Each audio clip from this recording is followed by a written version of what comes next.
tout le plaisir, on a le passé kaya. Hey kaya, on a le passé kaya. Hey kaya, on a le passé kaya. Tout le plaisir, on a le passé kaya. Tout le plaisir, on a le passé kaya. Hey kaya, on a le passé kaya. Hey kaya, on a le passé kaya. Tout le plaisir, on a le passé kaya. Tout le plaisir, on a le passé kaya. Hey kaya, on a le passé kaya. Hey kaya, on a le passé kaya. Tout le plaisir, on a le passé kaya. Tout le plaisir, on a le passé kaya. Hey kaya, on a le passé kaya. Hey kaya, on a le passé kaya.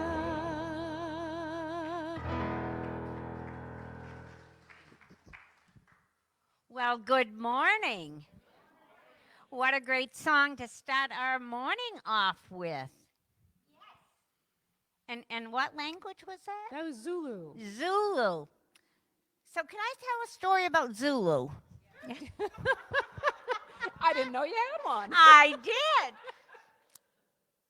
Many of you that know Audrey McGinnis was the minister here when I first came to Unity. Good morning, everybody online. Listen to this story because it's a good one. So, and it ties in really with something else that I just realized. So, anyway, Audrey was someone who brought us so many different modalities. We never knew whether we were going to start out the morning singing ohms, whether we were going to be singing the vowels. We didn't know. So Audrey would go to these workshops and she would come back and she would be on fire for whatever she had just learned. Well, she met a woman by the name of Margaret, and I can't remember Margaret's last name, but Margaret was a channeler. And so she lived in England. And she came over here because she was going to work with a woman from South Portland, and her first name was, I don't know, Phyllis or something like that. Anyway, this woman's father had passed, and he was a Lutheran minister. And he had told his daughter that when he passed, he would send back information from the other side. And so she had Margaret come over to be the interpreter of the information that her father was sending. The name of the book that they wrote together was Witness from Beyond.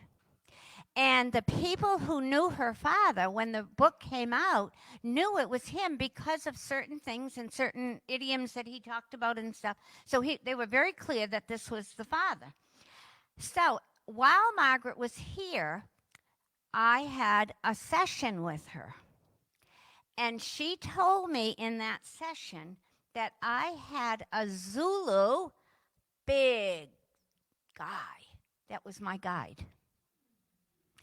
And so every now and then I think of my Zulu guide. And so that's the story. And so I'm going to have to get more in touch with my Zulu guide because you never know.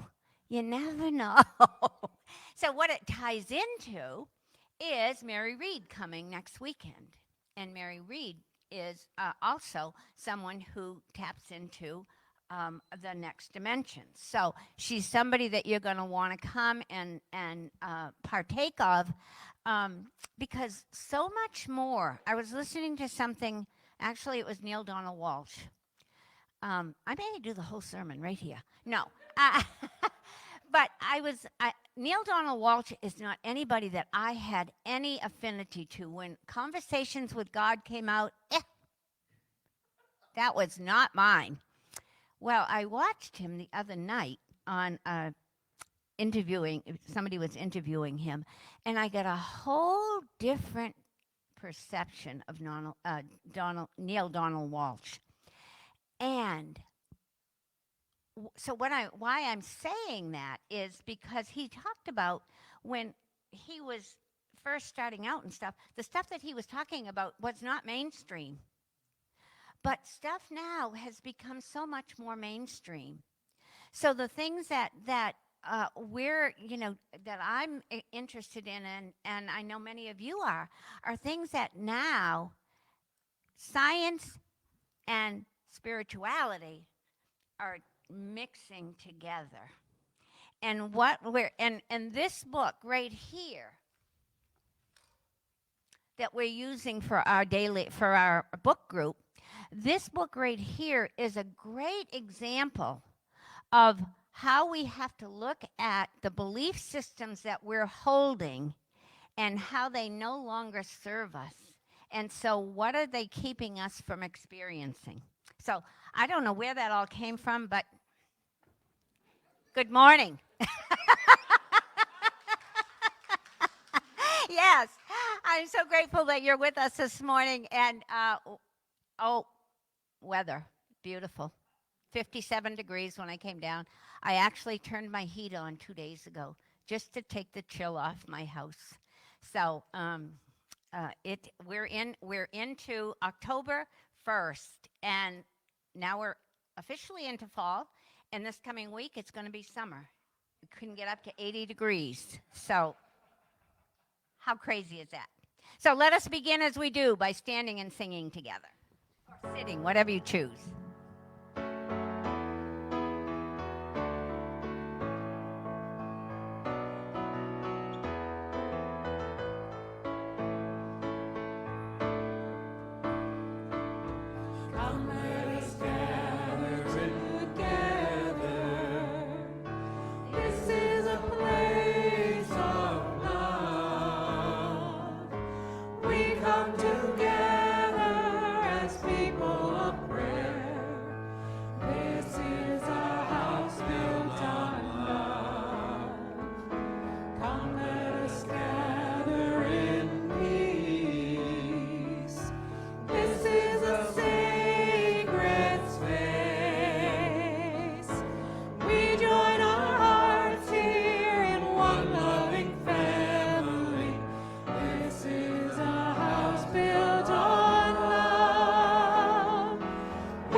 Please be seated, and I invite you to join me in prayer.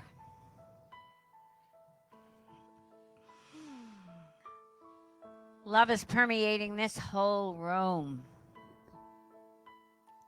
because each and every one of you here is love. And so as we let that love out, we let it go to wherever it is being called, wherever it is needed. And there are so many places in this world right now that love is needed. And as I brought up the name Neale Donald Walsch, that is what he's saying that we need right now. We need to all show up as love. That love is what we can give to the world right now. And the only way that we can give that is to be it. So that's your assignment this week, friends, as we move into this time together and throughout this whole week, to be love in the world. Be loving. That is what we're made for. That is what we came here to express, and that is the truth of who we are. And it's as simple as that. Just be love. And so it is, and we let it be. Amen.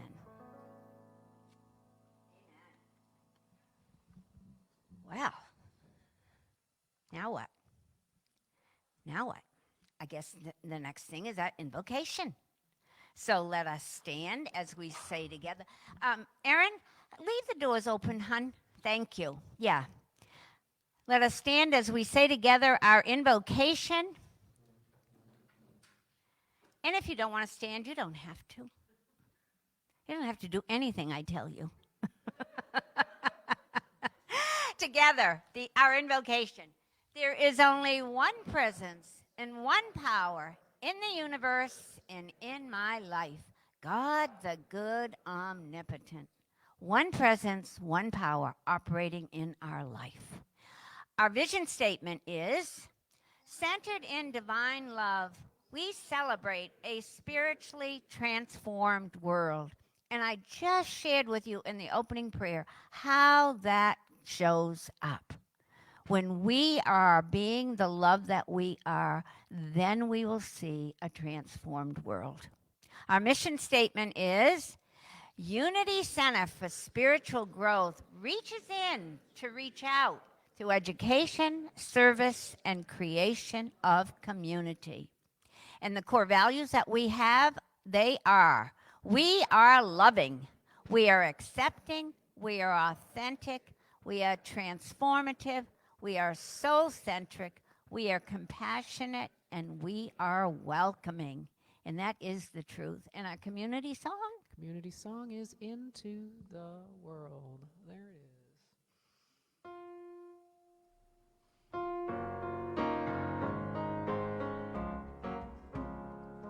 We bring our hearts into the world.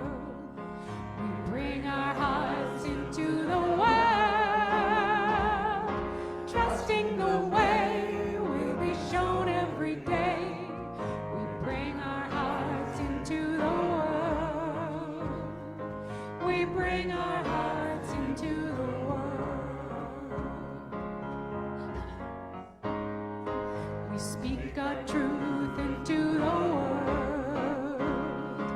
We speak our truth into the world. Trusting the way will be shown every day. We speak our truth into the world. We speak our truth into the world. We shine our light into the world. We shine our light into the world. Trusting the way will be shown every day. We shine our light into the world. We shine our light into the world. We bring our hearts into the world. We bring our hearts into the world. Trusting the way will be shown every day. We bring our hearts into the world. We bring our hearts into the world. We bring our hearts into the world. We bring our hearts into the world. Yes, thank you. And now is the time we greet one another. You probably could have stayed standing up. We do that by singing together Namaste. And everybody in this room is familiar to me. So we don't have any newcomers here this morning, but you may be new to us online. And if you are, we would love it if you would tell us who you are and where you're coming to us from. So what I'm going to invite you to do now is to sing with us Namaste. And I'm talking to you online as well as right here. Sing with us because it opens up your heart even wider than it is. So let us stand as we sing together Namaste.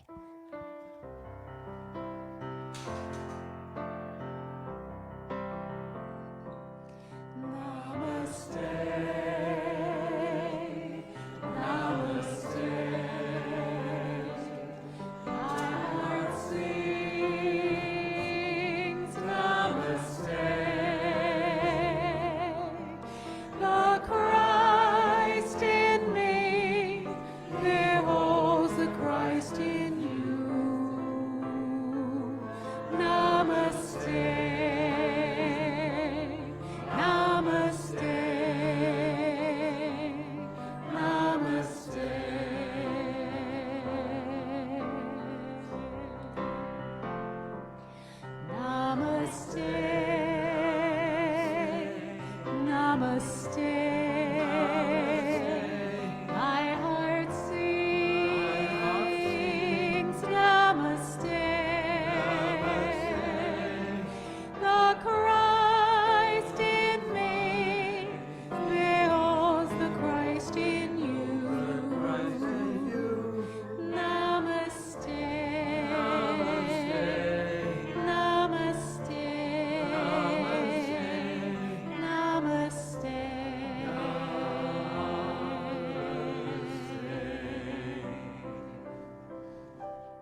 All right.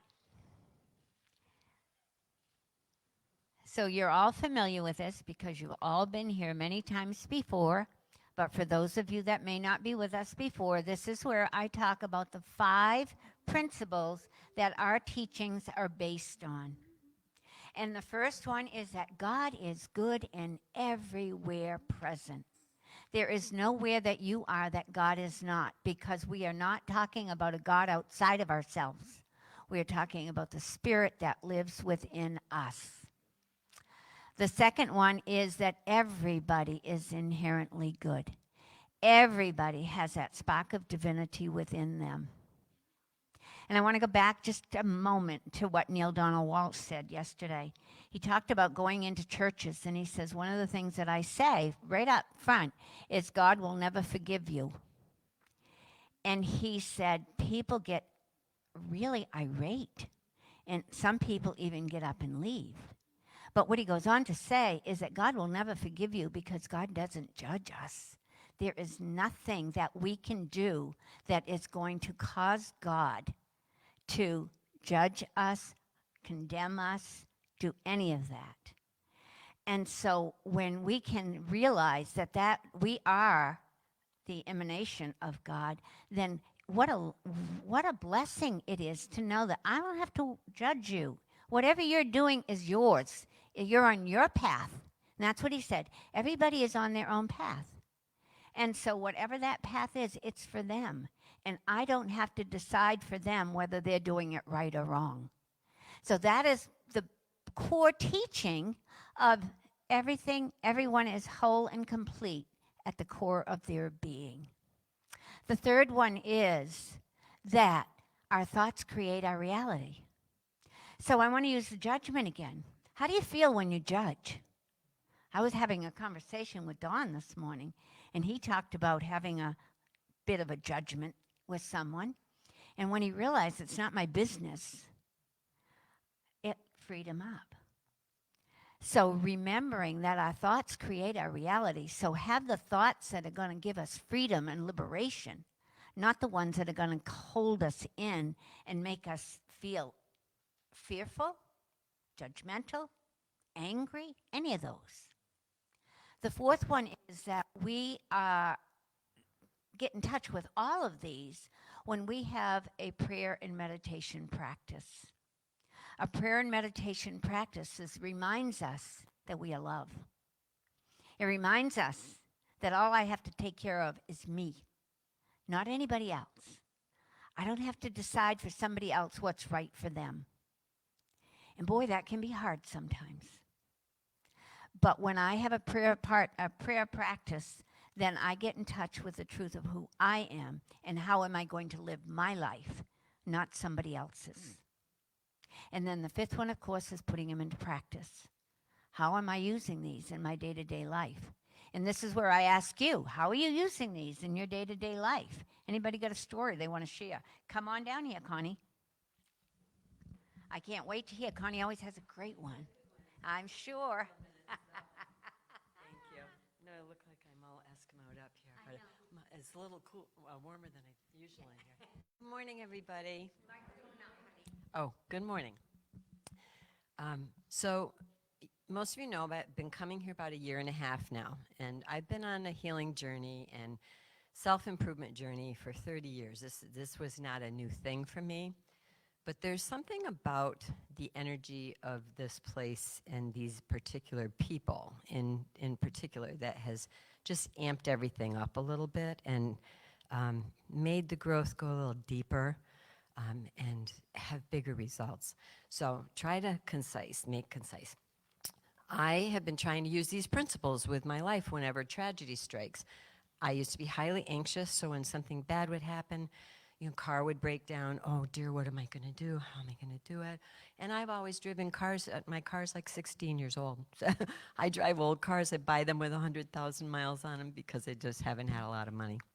So recently, my car needed a sticker by the end of August, and I had somebody look at it and found out it was going to need a new gas tank, about a half a dozen other things, probably $3,000 worth of work on a car with 170,000 miles on it.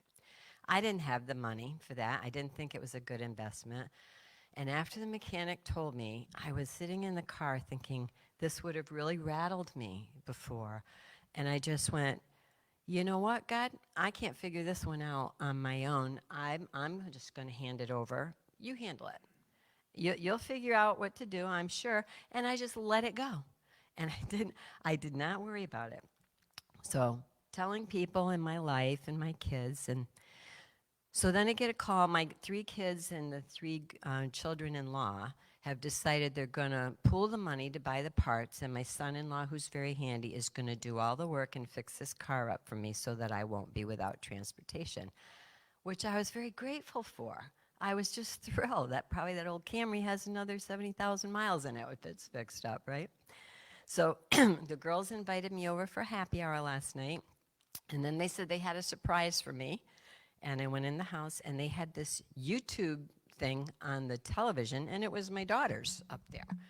There was this presentation, and they said, we have a little gift for you. I'm going to be 70 in March. It's a big birthday. And they said, it's an early birthday present, and we really hope that you're going to be able to receive it because we really love you and want to give you this gift. And I've had trouble receiving help from my kids because I did not want to burden them. They know that. But I've changed recently. And it's not your money that helps me realize that it's okay for me to just accept things. So everything you guys have done here with me and for me has led to this moment. So I'm watching this video, and my 3 children and my 3 children-in-law proceed to tell me how much they've all benefited from the love that I've poured into our family, how it's fashioned the kind of people they've become. My son-in-law has told me that I've become a good friend to them as well, which is something rare. How deserving I was of everything good in life. And they said, and what we want to give you is a 2024 Subaru Crosstrek car, brand new car, registration's paid for, insurance is paid for. They just want me to enjoy it, and all I have to do is put gas in it, and Tuesday we're going to go pick it up. And and then the video at the end even left in the bloopers when my daughters were making it. And they're like, oh, this light makes my skin look kind of good, don't you? It was hilarious. And all I could think about was, I went home last night, and I said to God, I'm like, wow, you really outdid yourself. I was like, I was kind of hoping to get my car fixed, but I'm glad it got out of your way. Really glad. So I just want to say thank you to all of you. Thank you to Unity. Thank you to our leader for everything you've taught me and driven deeper home, and how much my life has changed since I've been here because of these principles and the people that live them. So, thank you. Oh, my God.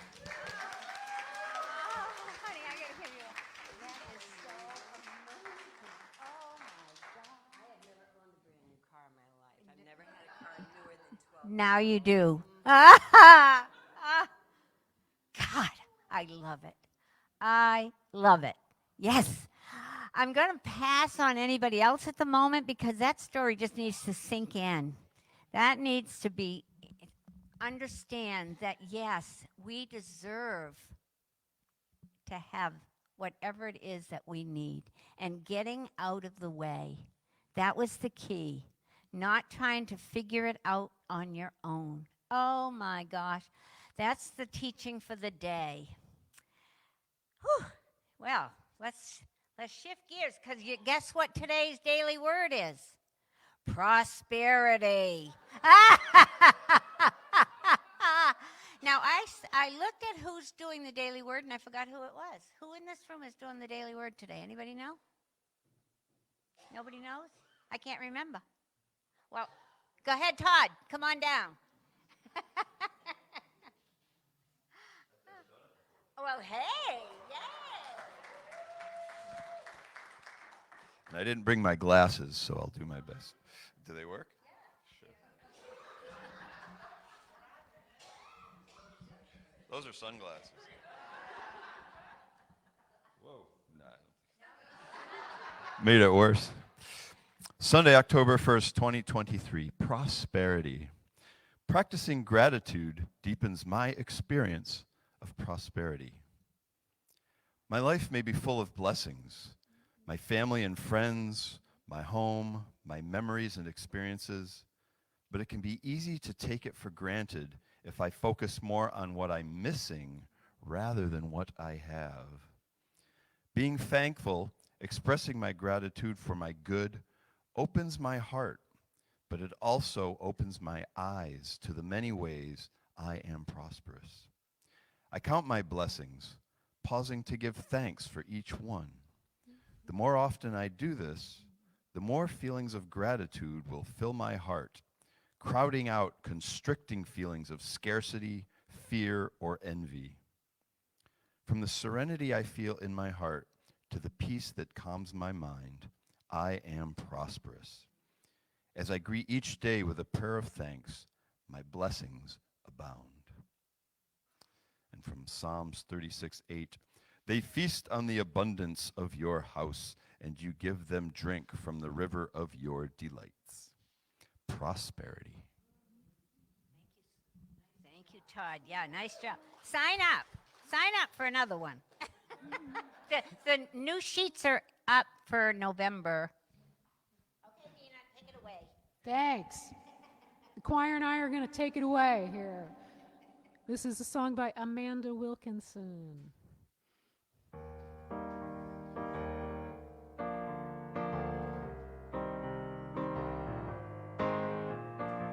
Somewhere along the way we're taught to keep it all together.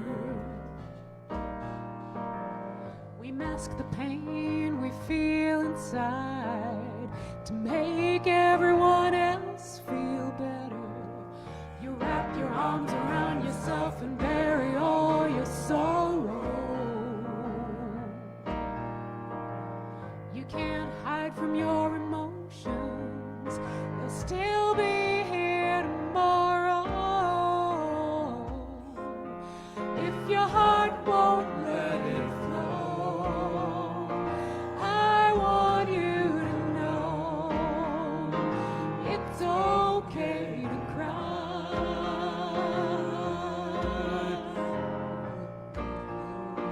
Let those teardrops fly.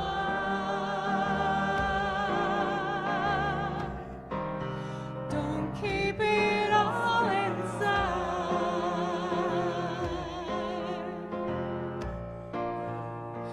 It's okay to cry.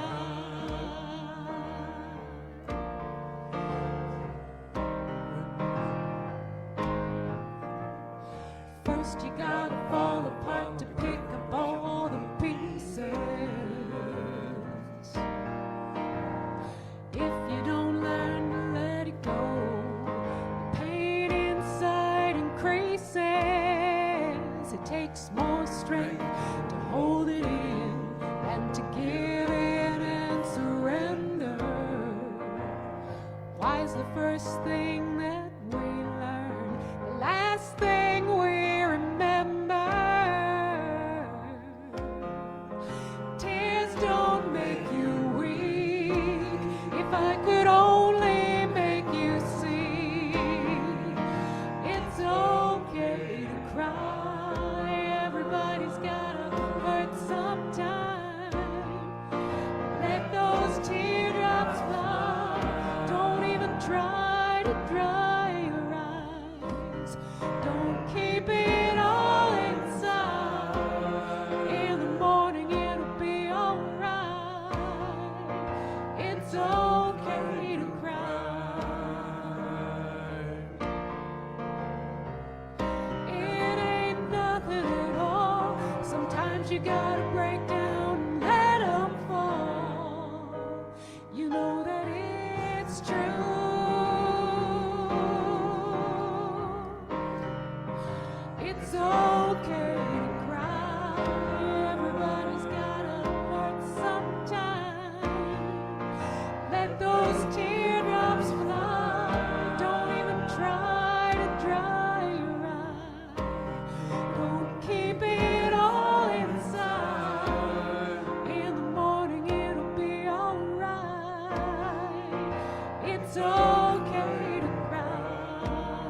It's okay to cry.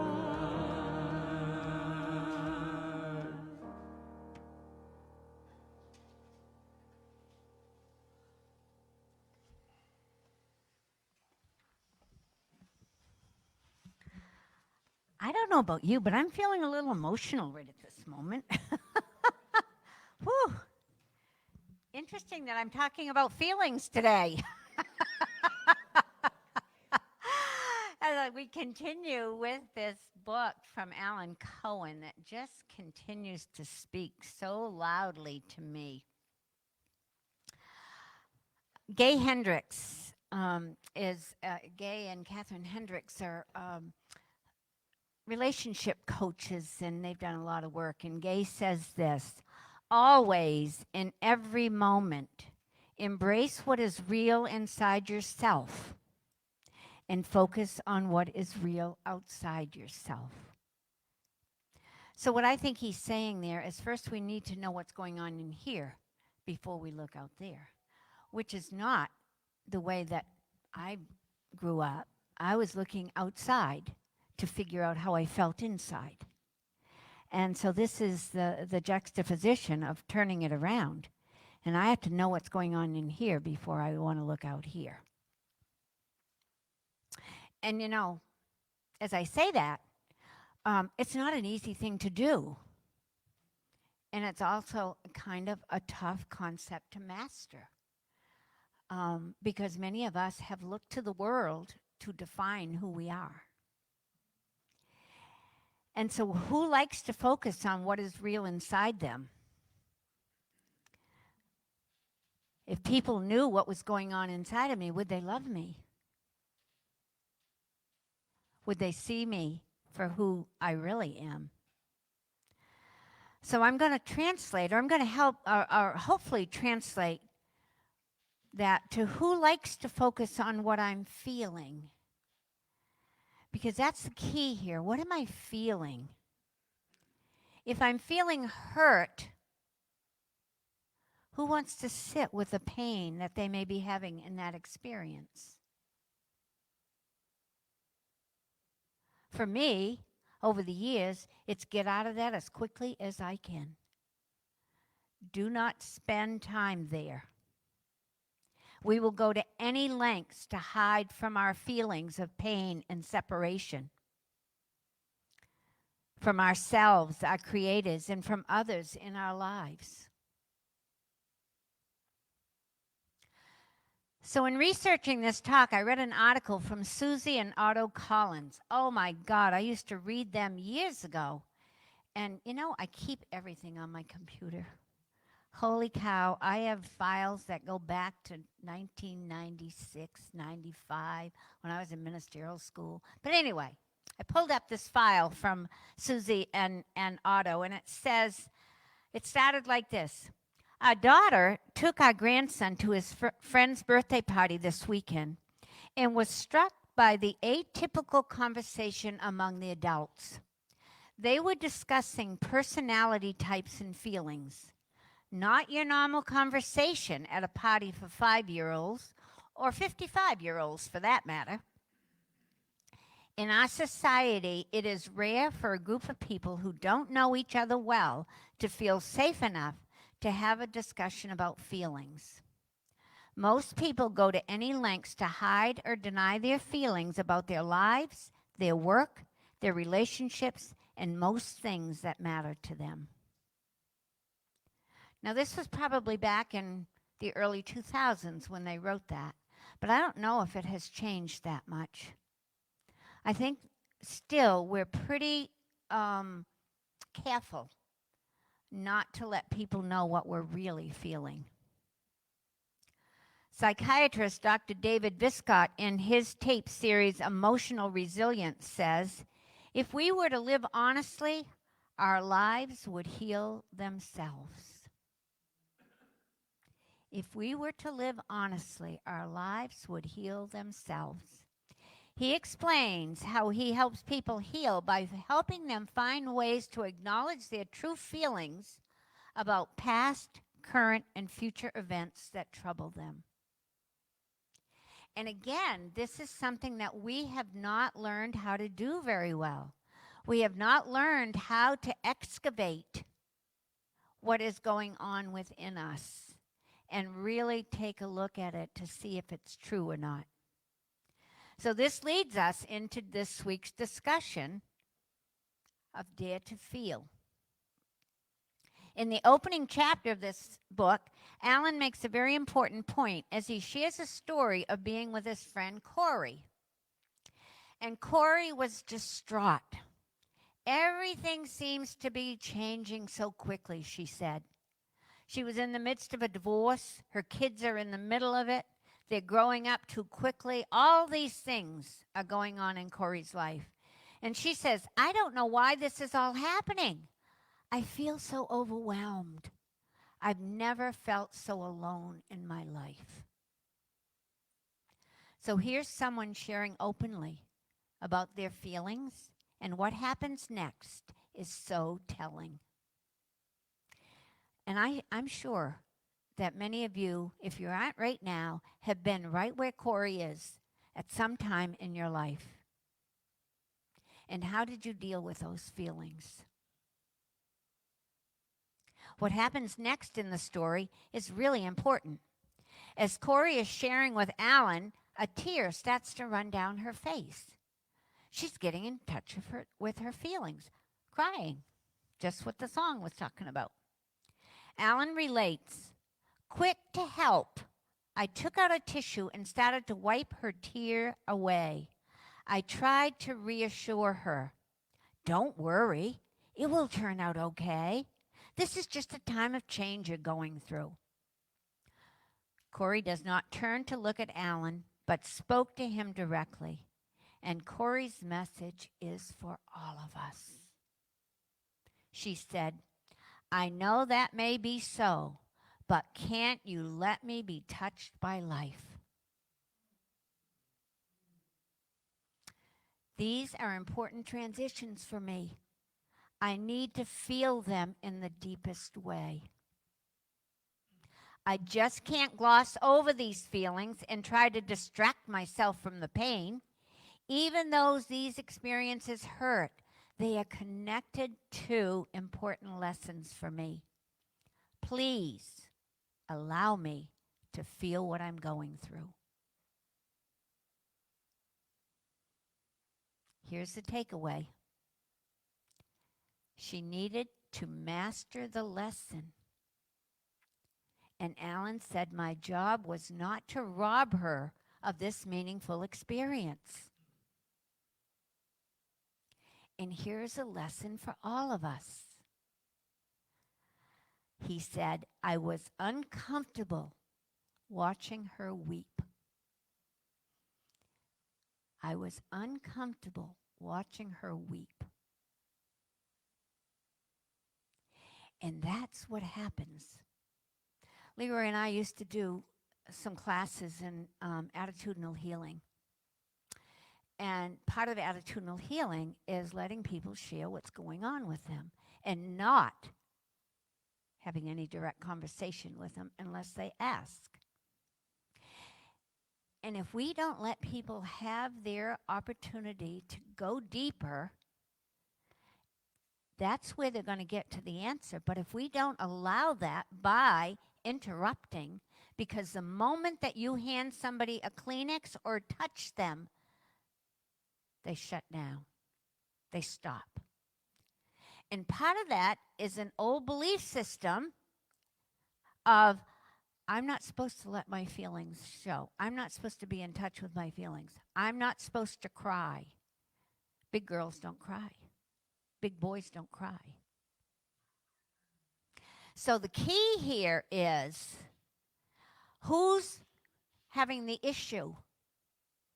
It's not the person who is in the process. It's me. When I want to shut somebody down, it's because I don't want to feel. I don't want to feel. So don't make me. Your feeling is making me uncomfortable. Stop. And don't you think that was what was going on with parents? When we as children and teenagers were having problems, they didn't know how to deal with it because they didn't have someone that let them. So they stop. I don't know how to fix it. I don't know how to fix it, so don't show me. That's a big one, friends. What Corey was asking was to be allowed to let me be touched by life. She was not seeing herself as a victim or a loser. She was seeking to become stronger and more powerful by absorbing and integrating the messages her feelings were bringing to her. She was learning to access her feelings and know. And again, I don't know about any of you, but I know that when I have a meltdown and I have that uncontrollable sobbing, I have to do it for as long as I have to do it. And I'll come out the other side. And I'll be exhausted. But there will also be some kind of a lift that comes through that. And our fear, when we don't allow ourselves to do it, is we're going to go around the bend and never come back. That's what the fear is. So please don't let me do it, because what if it never stops? But it will. And when you allow yourself to be in that, it's cathartic, but it's also freeing. So think about how you feel when you see someone else having emotions. Remember Corey. Remember, let them be touched by life. So in this chapter, he talks about the invitation to greater harmony. It takes courage, self-confidence, and trust to go through hurtful feelings and stay with them until you come out the other side. Just exactly what I talked about. Pain is not a punishment. It is a wake-up call to find greater harmony in living. Pain is not a punishment. See pain as a warning flag, a signal to maybe look at a situation differently. See it as a signal to find a more honest way to respond to the situation. Pain, which also is associated with dis-ease, can help us to course correct. That will lead us into greater harmony in living. And this also leads us to look deeper into subconscious patterns that defeat us from living our best lives. Again, I want to go back to the trust frequency. The trust frequency is asking us to look at our assumptions, to look at our beliefs, and are they true for who we are today? Are they running us in a way that is not for our highest good? And that's what this is saying. Look at these patterns and see, are they defeating you from living your best life? I want to go back to Connie. Thank goodness that she had the understanding and changed a belief that she wasn't worthy to accept. That she could give, but don't let anybody give to me. Don't let anybody give to me, because I can't accept that. But she changed that, and look what happened. So look at your beliefs. Look at what's holding you back, what's causing you to be in pain. Alan says, we are not here to simply survive, we are here to live. Any block that prevents us from expressing our highest nature must be discovered and transformed. Pain and disease are the universe's way of getting our attention so we can begin the necessary process of transformation. The necessary process of transformation. Hopefully, every single day that you're walking this earth, you're moving to a greater understanding of who you are, and transformation is happening. Alan then moves into birth pangs of the soul. Often we have a tendency to gloss over, deny, or push down pain when it arises. So here's a way we often do that, and you may find yourself in any one of these. When pain starts to come up, what do? Or what do? I go reach for a cookie or dark chocolate or the remote. What can I get lost in? Or a glass of wine. Anything that's going to take me out of my feelings of being sad, angry, frustrated, or lonely. And in that moment, I'm going to invite you to stop yourself. If you can catch it, you might already have the cookie in your hand half eaten, but you can say, what am I doing? What am I doing this for? And then just sit quietly, find your center, and go to that place where it's safe enough where you don't have to hide from your feelings, and really examine what's going on. What is it really that is happening that I don't want to look at? Here's a process that can be very revealing. Try to remember the first time you felt that feeling.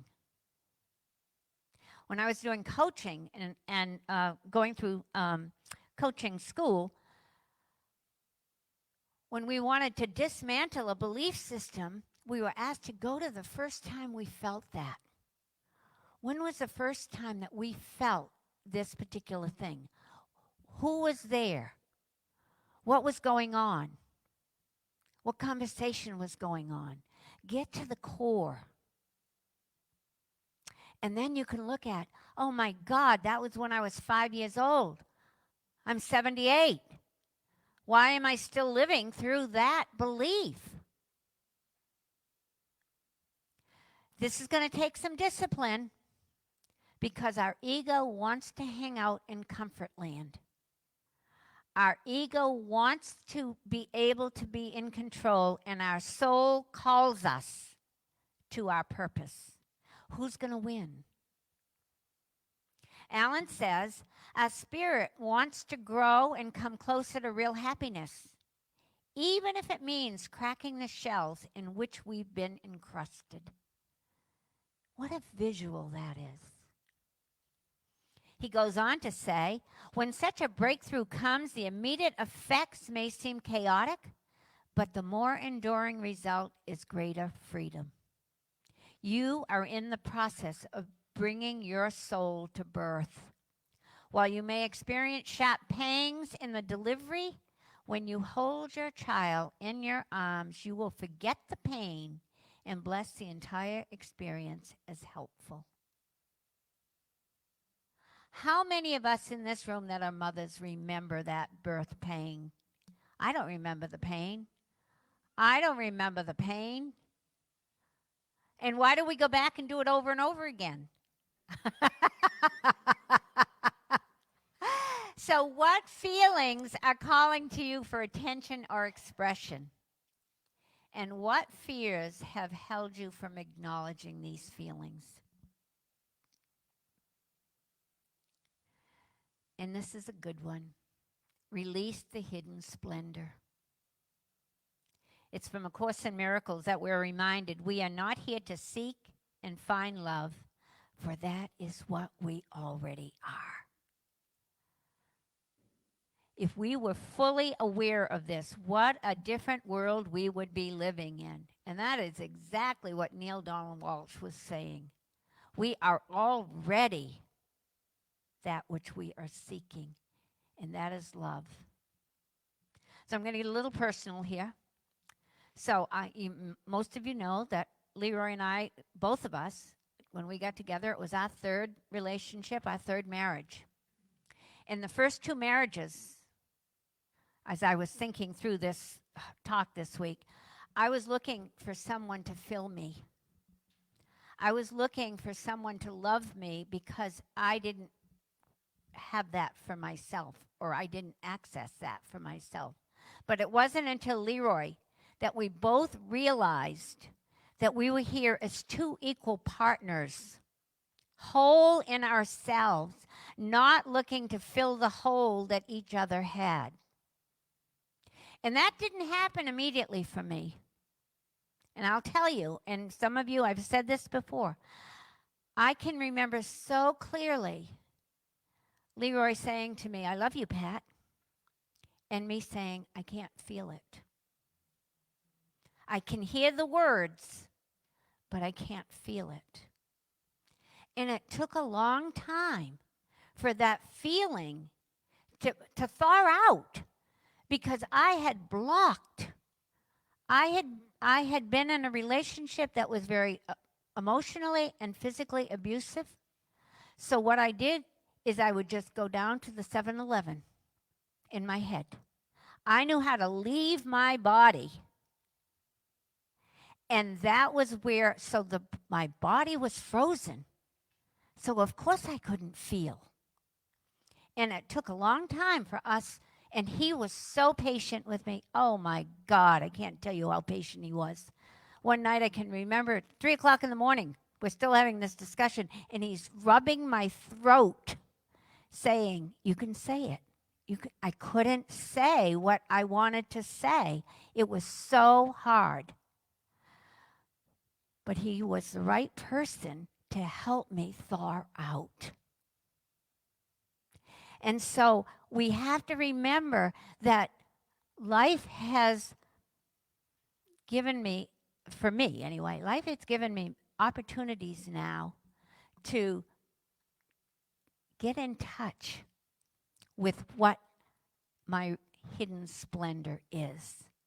Alan says we are here to discover the blocks to our awareness of love's presence, so we can release them and let our true loving nature shine forth in full splendor. Oh my gosh. So I'm going to end the story with, end the talk with a story I heard Alan share on a YouTube that can apply to any one of us. So there was a teacher in a middle school, and I think it was a high school, and she had students who were low functioning. However, she didn't know that. And so when the end of the year came and they were all honor students, the principal came into the room, and the principal said to her, "I need to know what you did." And she said, "What do you mean, what you did?" And he said, "Well, how did you transform these children, these young people, from being very low in IQ to being very high?" And she said, "Well, I had this paper." And she said beside each of their names was 169, 151, 160. "What are you talking about?" He said, "Those were their locker numbers."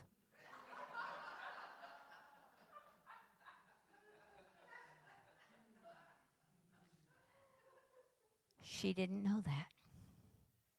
So the moral of the story is that when we see ourselves in others' hidden splendor and call it forth, we will rise to the vision what is being held. See perfection rather than brokenness. Takes us right back to principle number 2. See them whole and complete. Thoreau says, it is time to release the imprisoned splendor. It is time to polish our own diamonds. Let us prepare for meditation.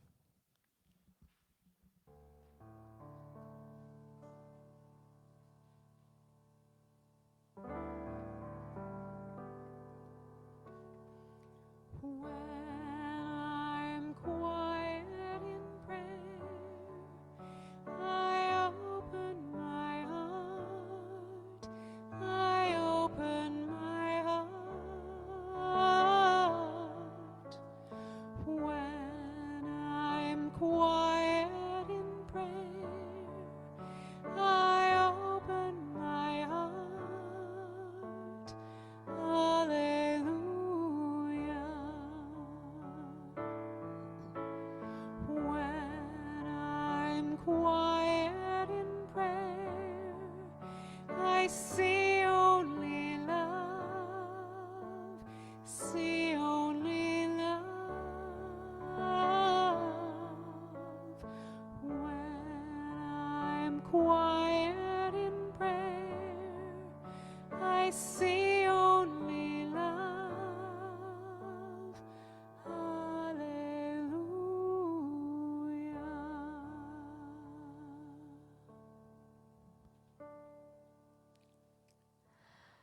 So prepare yourself for meditation in whatever way feels right for you.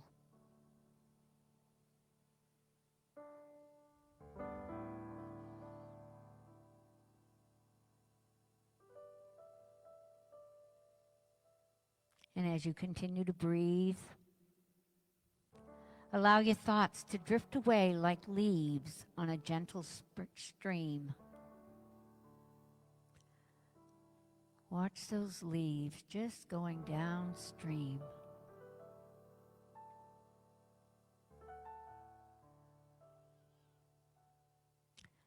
Now focus your attention on the sensations within your body.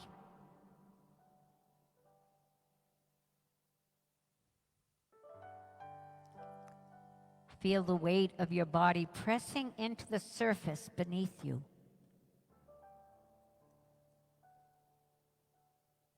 Feel yourself sitting on that chair, knowing that that chair is holding you up,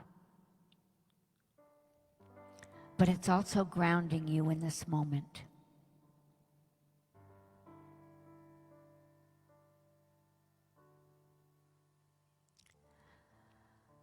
Now turn your awareness inward to your emotions.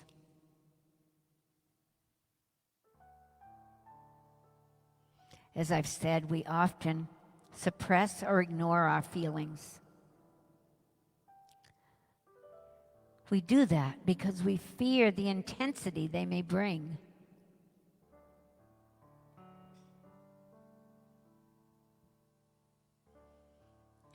But just for right now, dare to feel,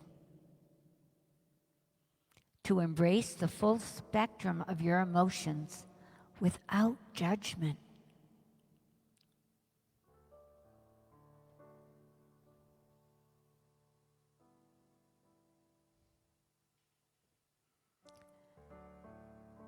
And begin by acknowledging whatever emotions are present within you right now.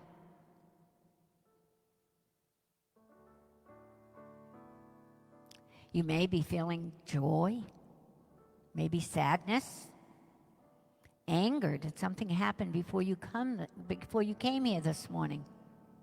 Or fear. Or maybe it's a mixture of all of these.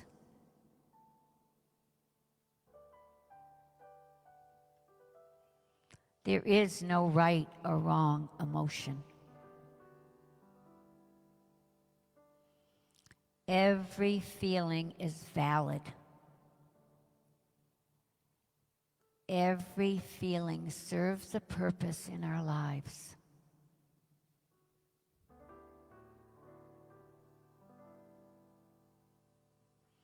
As you identify your emotions, imagine them as colors or shapes.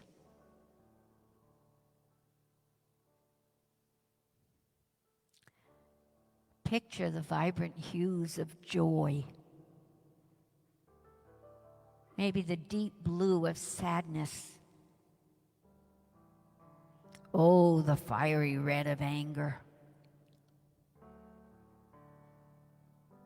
And then there's the soft pastels of serenity. See these colors swirling within you, mixing and mingling. Pretty much like this shirt that I have on today.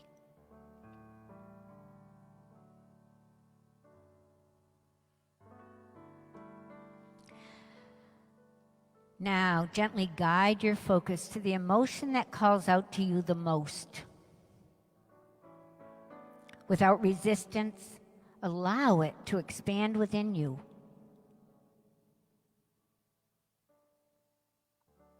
Let it wash over you like a gentle wave. Let it envelop your entire being.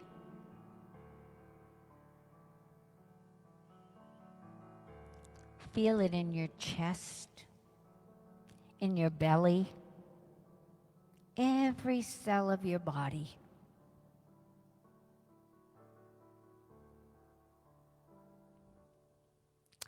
as you embrace this emotion, notice any physical sensations that accompany it.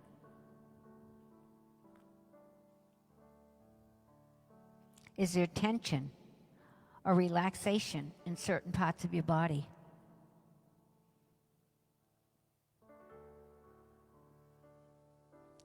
Pay attention to your breath. Is it shallow? Or can you go deeper, taking more deliberate breaths?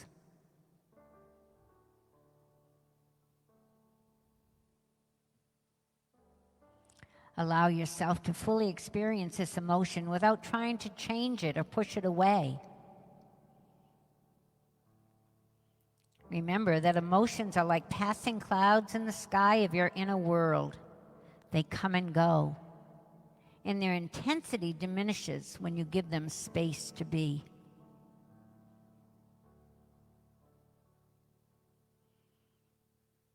Okay, now take another deep breath in. As you exhale, release the grip on this emotion. Let it subside, like a wave retreating back into the ocean.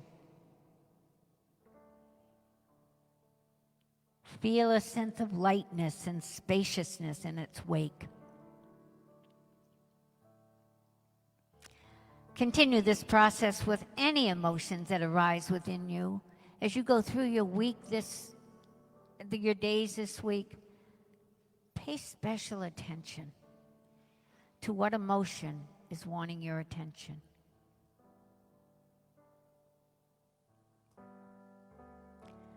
Knowing that each part of you is your unique human experience.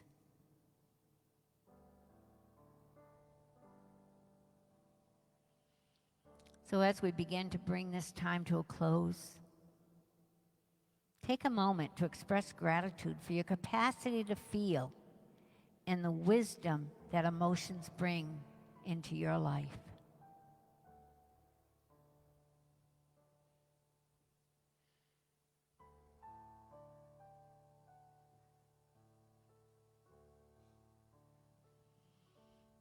These emotions are messengers guiding you towards self-awareness and growth.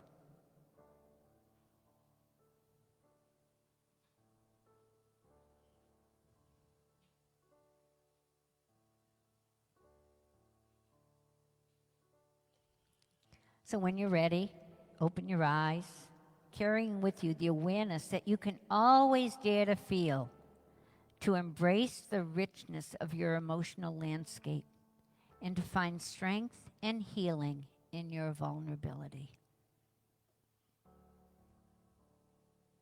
So come on back.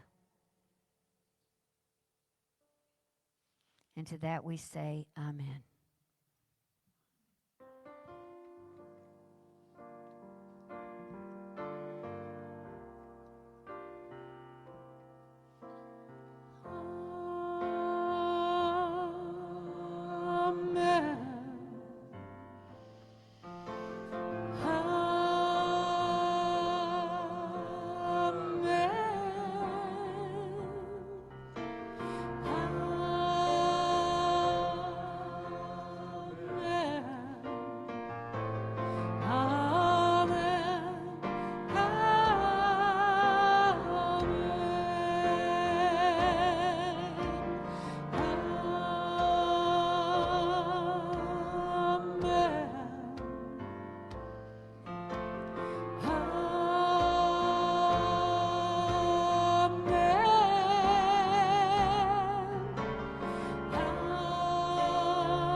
stretch.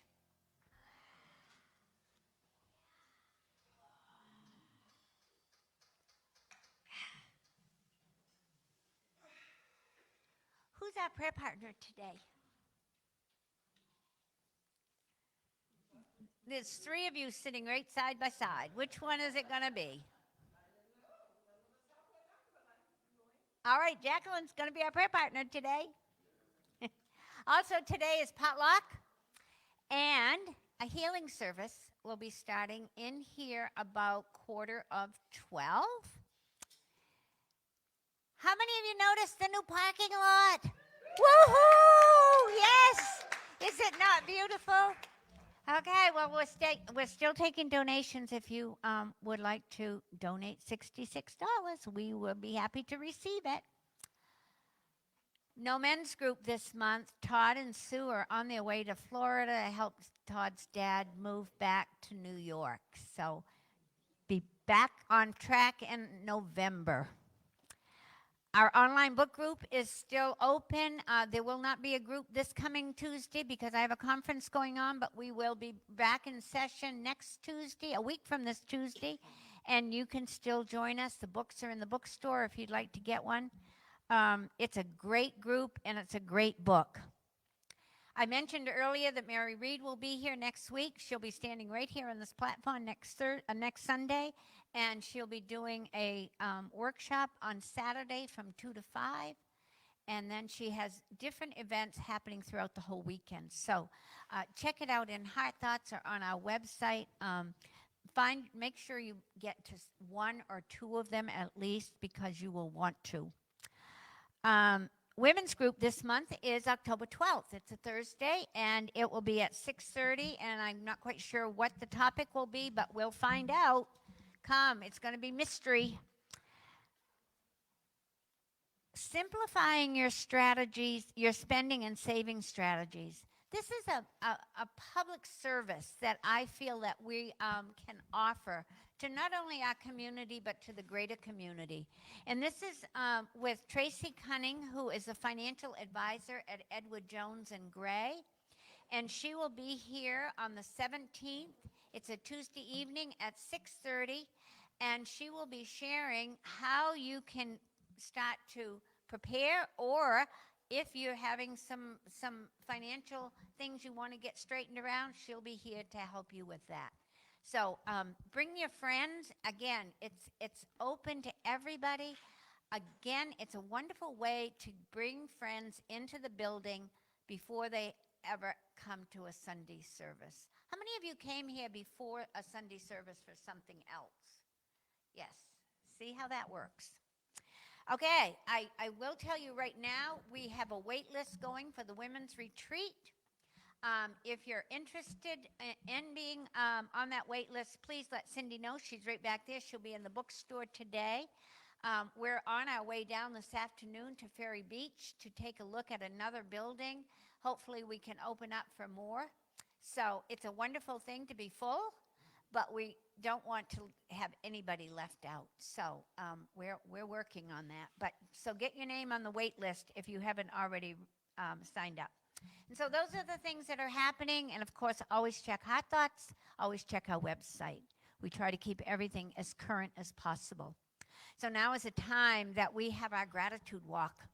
And this is a time that we receive our tithes and offerings. As Connie said, we are open to receive. So let us say together our statement. Divine love flowing from me blesses and multiplies all that I am, all that I have, and all that I receive. Thank you, God, for the joy of giving. While the offering's being taken, please join us in singing "Come In, We Come in Thanks."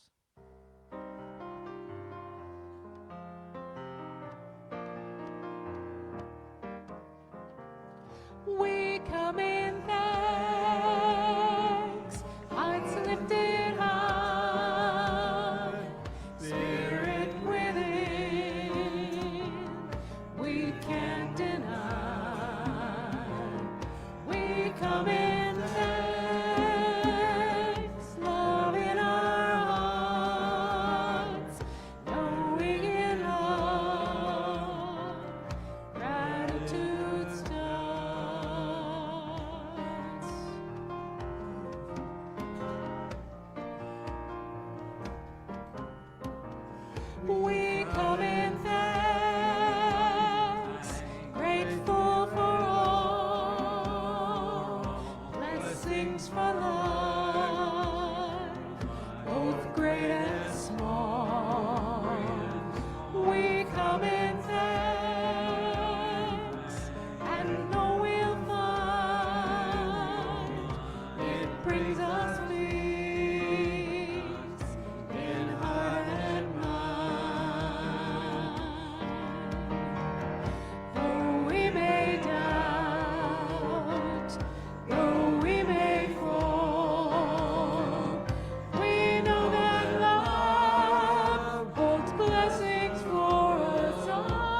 Ah, thank you.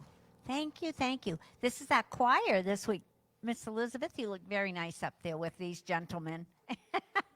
So let us bless these tithes and offerings, knowing that they go forth to do the will and the work of Unity Center for Spiritual Growth. So transformation is happening.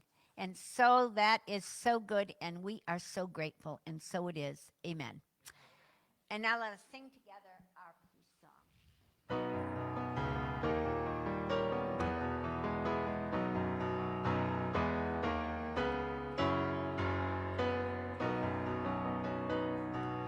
Let there be peace on earth, and let it begin with me.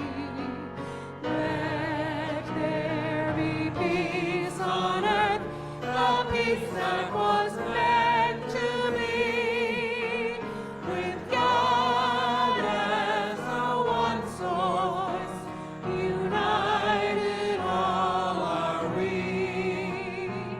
Let us walk with each other in perfect harmony. Let peace begin with me. Let this be the moment now. With every step I take, let this be my joyous vow. To take each moment and live each moment in peace eternally. Let there be peace on earth, and let it begin with me. And please join me as we say together the prayer for protection. The light of God surrounds us. We are the light. The love of God enfolds us. We are the love. The power of God protects us. We are the power. And the presence of God watches over us. We are the presence. Wherever we are, God is, and all is well. Have a blessed week. Have a beautiful day. We're going to be in the 80s this week.